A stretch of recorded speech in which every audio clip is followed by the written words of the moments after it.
今日係1月26號，先嚟講一講呢個獨裁嘅人史泰林。呢個係前蘇聯就主席。佢為咗鞏固自己個權力啦，咁要消除自己。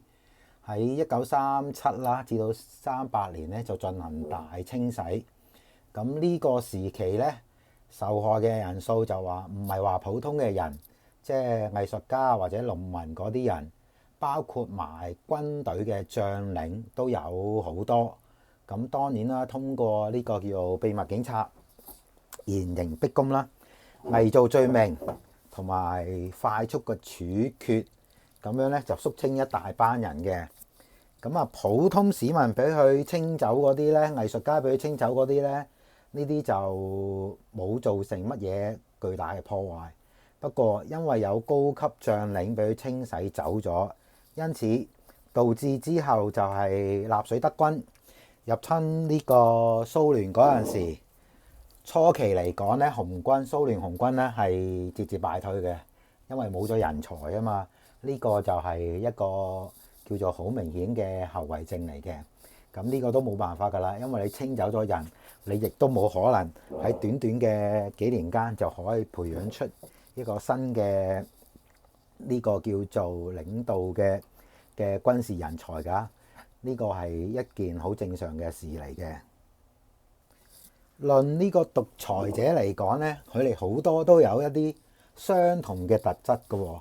嗱，我哋再講一講呢個崇禎皇帝啦。咁佢在位期間咧就1627年啦至1644年，得短短嘅17年嘅時間。嗱，佢基本上嚟講咧好勤力嘅喎，日夜都批緊奏章，而且咧就好節儉自律嘅，淫近女色。但係不過咧就有一個好大嘅缺點，就係叫做咧生性就多猜忌多疑嘅。就不三咧，就係呢個叫獨攬大權，所以咧根本冇可能同啲官員宰相即係有合作。咁簡單講就係呢種根本冇一個信任啊，即係完全冇信任嘅情況之下，咁當然就冇辦法呢個救明朝啦。所以就最後佢自己就喺呢個叫做皇宮嘅北邊梅山咧就自殺。殉國。咁隨之就呢個明朝就滅亡咗啦。主要官員同皇帝之間，即係話同崇禎帝之間嘅不信任程度咧，係非常之誇張嘅。因為佢喺嗰17年入邊，即係話當政時期就幾乎換咗成40個嘅宰相，呢啲係好誇張嘅事。咁跟住咧就係話，我喺呢個錄音課入邊咧，就有啲課例咧就咁嘅，叫做徽州王先文趙無期在京煎少宗伯馬康莊能否拜相？話呢啲係咩卦嚟㗎？即係搞呢個就係話啲人想做官咧，就幾乎用求卦，以前叫梅卜嘅方式去問下自己做唔做到個官。但係皇帝嗰方面咧都好騎呢嘅，佢都係用呢種方式咧，即係所謂卜卦嘅方式咧，就去呢個叫做睇下邊個人可以做到官，即係話做到呢個宰相嘅位啦。其實仲唔止呢一課㗎，其實仲有嘅。跟住咧呢個就係丁丑4月丙申日丁酉時啦。安慶阮實夫在閹京煎不言所事。跟住咧佢下低嘅判就有咩咧？主有台省參合抽解任去。跟住最尾咧就話後之為烏程溫守葵，瞻後果被論秋月準辭役而歸。咁呢個溫守葵就邊位呢？溫守葵咧就應該係溫體人，明末嘅奸臣嚟㗎啦，亦都係守葵呢個意思，即係首相。咁呢個同埋呢啲所謂嘅魏忠賢都係一類㗎啦，即係所謂嘅奸臣。咁你可以睇到其實咧，佢好多咧，仲有好多課㗎。咁我唔逐一一講啦，就係話想講一個旁邊嘅例證，就係話當時呢啲即係宰相啦或者官員啦，同皇帝之間嗰個即係有幾不信任啊！因為佢換咗咁多人，咁啊一邊就以占卦嘅方式睇下自己有冇得上位，另外嗰邊就以占卦呢種枚卜，枚咧，即係一枚銀幣嘅枚啊，枚卜嘅方式去睇下有冇得上位。所以話咧，獨裁者有時真係有好多啲好騎呢嘅事情發生嘅。跟住咧，我哋今日就要睇翻個新聞啦，就係話張又俠呢個叫做軍委副主席，仲有一個咧就係叫做劉振立參謀長，就兩日前嘅新聞就報道就落咗馬嘅。咁啊，具體乜嘢事咧？其實我哋都係得個估字嘅啫。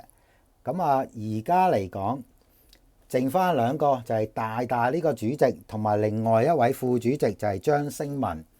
好啦，因為好奇怪一樣嘢，張又俠呢個人咧，其實係由阿大自己親自提拔佢上嚟嘅。咁你唔好同我講，你唔知道佢有冇貪污或者點樣？即使有貪污，我相信你都係隻眼開隻眼閉。如果唔係，冇可能你會俾到佢上到去呢個位㗎。兼且張又俠個老豆咧就係邊個咧？就係叫做張忠信啊。張忠信咧呢個就當時係黃埔軍校，參加過北伐嘅。跟住咧就係話1927年咧就係同毛澤東一齊叫做秋收起義，即係話佢根本係一個非常之根正苗紅嘅人嚟嘅。所以就話張又俠其實係就叫做紅二代，而且張忠信咧同呢個習仲勳亦都係有交情嘅，即係唔算話百拜，就算唔係百拜之交嘅話咧，基本上佢哋關係都唔差嘅。咁今日搞到咧兩個紅二代叫做同室操戈，你話真係發生咩事咧？老實講，我哋唔會知道嘅，我哋只可以靠叫做呢啲叫話蛛絲馬跡去斷估嘅啫。斷估就話應該係因為呢個打台灣嘅問題啦。咁啊，今日咧就有另外一單消息爆咗出嚟，就係《華爾街日報》嘅。《華爾街日報》嘅講法咧就係話咩咧？就話阿張又俠咧應該就係泄露啊，向美國咧泄露咗呢個核子嘅機密嚟嘅。《華爾街日報》就咁樣話，中共軍方最高層將領因向美國泄露中國核武計劃情報以及收賄辦事，呢樣嘢咧就佢咁樣報，我哋只能夠話咁樣去聽。堅定流其實呢一刻係好難講得清楚嘅。咁而家就係話去到咁樣嘅情況之下，本來嚟講之前就話占星睇咧出年2027年咧就真係火藥味咧就幾濃下嘅。而家咁樣睇法咧就點樣咧？就係話理論上表面係唔知點樣打，但係實際上就話又會因一個人個精神狀態啊。而呢個人嘅精神狀態咧，如果比喻為就之前嘅呢個納粹希特拉，當時係因為有人想呢個叫做謀殺佢啦，點知炸佢唔死，跟住佢就處決咗一大批嘅軍官啦。然之後佢就自己喺個叫做防空洞或者地圖入邊咧，就對住張地圖指手畫腳咁樣去指揮叫做打嘅。咁而家咁樣情況之下就係話，我哋諗下而家都係嘅啦。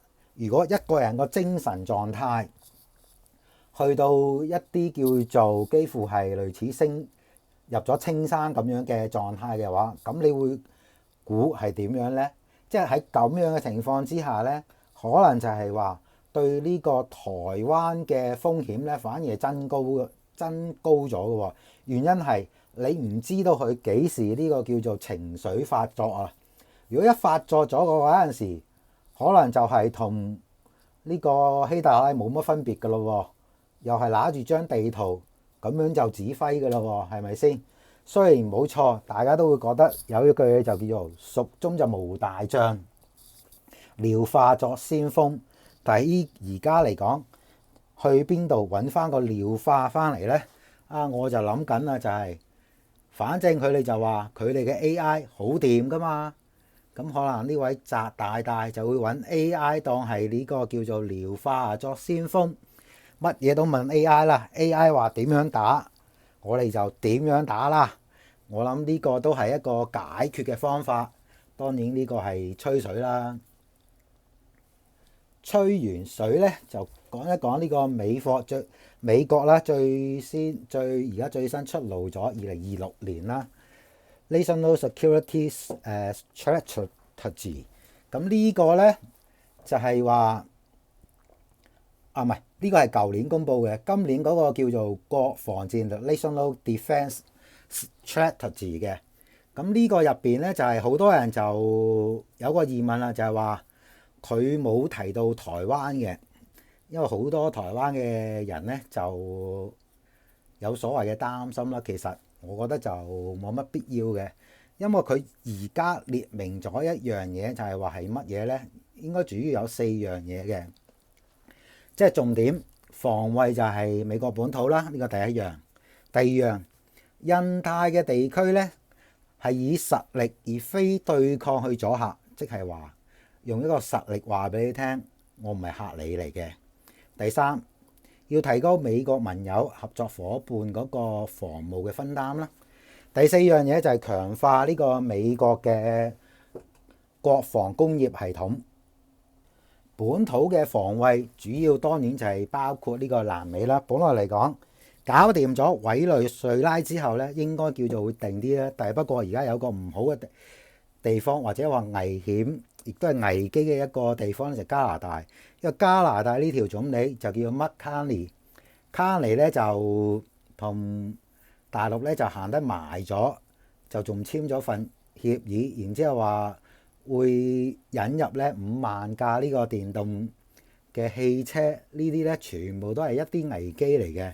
所以就話雖然搞掂咗南美，但係加拿大呢度咧就可能又會變成另一個缺口喎。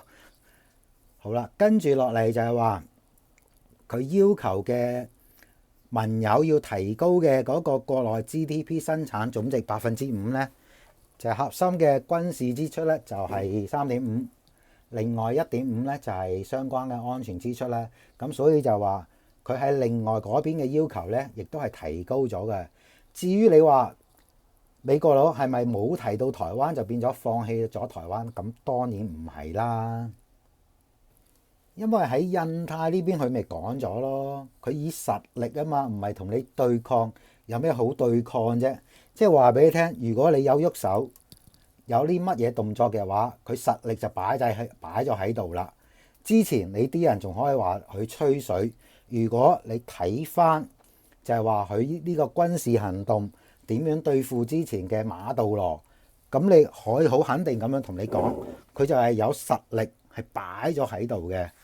如果你覺得佢呢啲係吹水嘅，你咪喐手喐台灣咯。